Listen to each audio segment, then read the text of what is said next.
आपको सीधा चमोली लिए चलेंगे, जहां पर गोचर मेले का शुभारंभ है और मुख्यमंत्री पुष्कर सिंह धामी गोचर मेले के शुभारंभ के अवसर पर पहुंचे हैं, संबोधित कर रहे हैं। वो मास्टर प्लान भी हम इसी क्षेत्र में बना रहे हैं कि उसमें हर प्रकार की व्यवस्था करी जाए। आसपास के क्षेत्रों में जहां लोगों के रुकने की व्यवस्था अच्छी हो, उनके बच्चों के मनोरंजन के साधन हो, कोई न कोई ऐसे साधन हो। कभी बर्फ पड़ जाती है, कभी यात्रा बंद हो जाती है, तो 2 दिन 4 दिन वहां पर आदमी कुछ न कुछ करता रहे।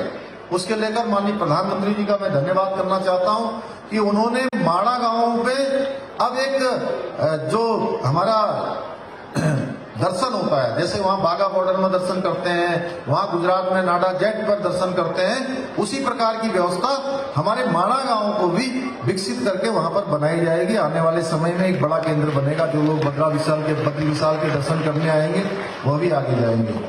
भाइयों बहनों, हम रोड कनेक्टिविटी हो, रेल कनेक्टिविटी हो, ऊर्जा के क्षेत्र हो, उस पर हम विशेष ध्यान दे रहे हैं। अभी ऋषिकेश कर्णप्रयाग रेल लाइन का काम तेजी से चल रहा है। रोड कनेक्टिविटी पर अभी देखिए, पहले के समय में यहाँ से बद्रीनाथ से ऋषिकेश पहुंचने में हमको पूरा दिन लग जाता था, 14 घंटे, 15 घंटे, 16 घंटे, और अब आसानी से 7 घंटे में, 6 घंटे में हम लोग बद्रीनाथ तक की यात्रा कर पा रहे हैं। भाइयों बहनों, पर्यटन की किसी भी देश की सामाजिक, सांस्कृतिक और आर्थिक विकास में बहुत महत्वपूर्ण भूमिका होती है, और हमारे प्रदेश का तो जो है पर्यटन ही एक ऐसा व्यवसाय है जो हमारे यहाँ की लाइफ लाइन है। केंद्र सरकार द्वारा जहां हमारे यहाँ रोड कनेक्टिविटी एवं हवाई कनेक्टिविटी को विस्तार से, निश्चित रूप से राज्य में पर्यटन को बढ़ावा मिलेगा। वहीं हमारे यहाँ जो आर्थिकी है, जो हमारा रोजगार है, वह भी बढ़ेगा। मैं माननीय प्रधानमंत्री जी का धन्यवाद करना चाहता हूं कि प्रधानमंत्री जी ने जो कहा कि 21वीं सदी का तीसरा दशक उत्तराखंड का दशक होगा, और उस दिशा में हम आगे बढ़ गए हैं। इस बार की यात्रा, अभी बद्री विशाल की यात्रा चल रही है, 19 तारीख तक चलेगी, लेकिन हमारे तीनों धामों की यात्रा अब रुक गई है, संपन्न हो गई है। लेकिन इस बार 47 लाख का आंकड़ा, यानी कि पिछले साल की तुलना में 40% ज्यादा यात्रा हमारी अभी तक हो चुकी है। प्रदेश में 4 धाम सड़क परियोजना, ऋषिकेश कर्णप्रयाग रेल लाइन और रोपवे, जो गौरीकुंड से केदारनाथ का रोपवे, हेमकुंड साहब से हमारा जो गोविंद घाट से हेमकुंड साहब का रोपवे, इसके बनने से निश्चित रूप से हमारा हर प्रकार का विकास होगा। जहां तीर्थ यात्रियों की संख्या बढ़ेगी, यात्री ज्यादा आएंगे, उनकी यात्रा सरल होगी, उनकी यात्रा सुरक्षित होगी। मैं प्रधानमंत्री जी का जो मार्गदर्शन है, वो हमारे यहाँ के विकास के लिए लगातार हम लोग तत्पर है।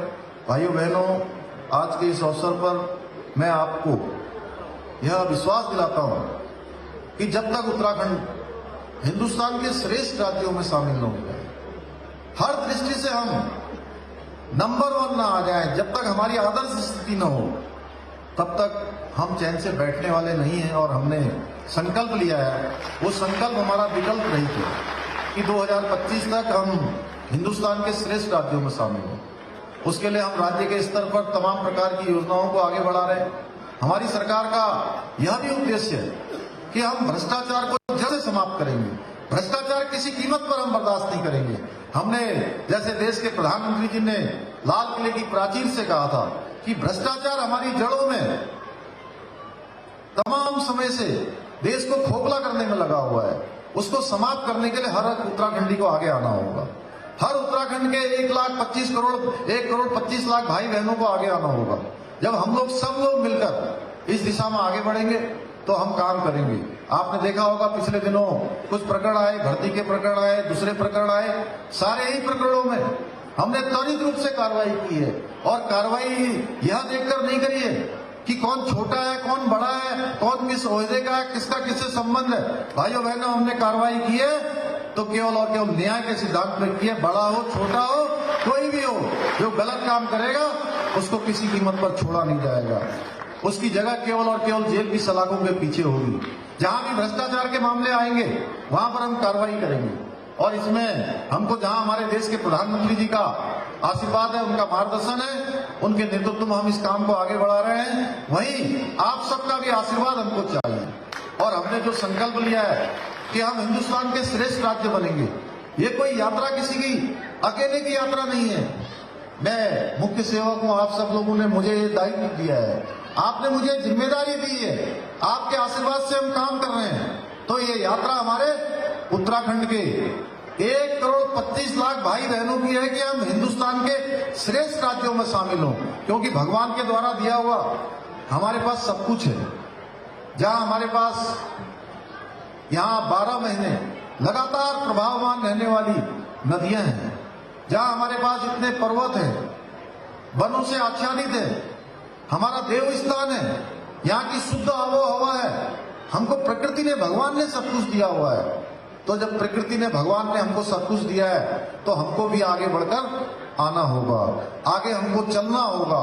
हम आगे चलेंगे, आगे बढ़ेंगे, सब लोग मिलकर एक साथ कदम से कदम मिलाकर चलेंगे, तो कोई ताकत हमको हिंदुस्तान के श्रेष्ठ राज्यों में शामिल होने से नहीं रोक सकती। भाइयों बहनों, मैं आज के अवसर पर, चूंकि हमारे अनिल भाई नौटियाल जी ने एक बड़ा पत्र यहाँ मुझे दिया है और इन्होंने इसमें काफी सारी बातें लिखी है, मैं यहाँ पर घोषणा करता हूँ कि जो ये मैदान है, ये मैदान हमारा, चूंकि इतने लंबे समय से मेला आयोजित हो रहा है और इतने सारे लोग यहाँ पर आए हैं और हर वर्ष आएंगे, ये संख्या आज जितनी ये बढ़ने वाली है, लगातार इसमें वृद्धि होने वाली है, लगातार ये मेला बढ़ने वाला है। तो एक गौचर मेला मैदान को मिनी स्टेडियम के रूप में विकसित किया जाएगा, मैं इसकी घोषणा करता हूं। और जो गौचर मेला है, इसके सफल आयोजन के लिए मैं, जो इन्होंने कहा, मैं 10 लाख रुपए की घोषणा करता हूं कि 10 लाख रुपए का वो दिया जाएगा। और जो इन्होंने अस्पताल के बारे में कहा है, उसको भी हम लोग निश्चित रूप से उस पर विचार करेंगे कि वो सिमली और यहाँ दोनों को मिलाकर किस प्रकार का सामंजस्य बनता है, उस दिशा में भी हम लोग काम करेंगे। इसके अलावा आपने और भी 4 चीजें लिखी हैं, मैं इनको अपने साथ ले जा रहा हूं और इनके परीक्षण के बाद इसको आगे बढ़ाएंगे। पुनः एक बार आप सभी का मैं हृदय से आभार व्यक्त करते हुए कि आप लोग इतनी बड़ी संख्या में आए और अपना आशीर्वाद आप लोगों ने प्रदान किया, मैं मेले के शुभारंभ की भी घोषणा करता हूं और आप सबको बहुत शुभकामनाएं देते हुए, धन्यवाद देते हुए अपनी वाणी को विराम देता हूं। बहुत बहुत धन्यवाद।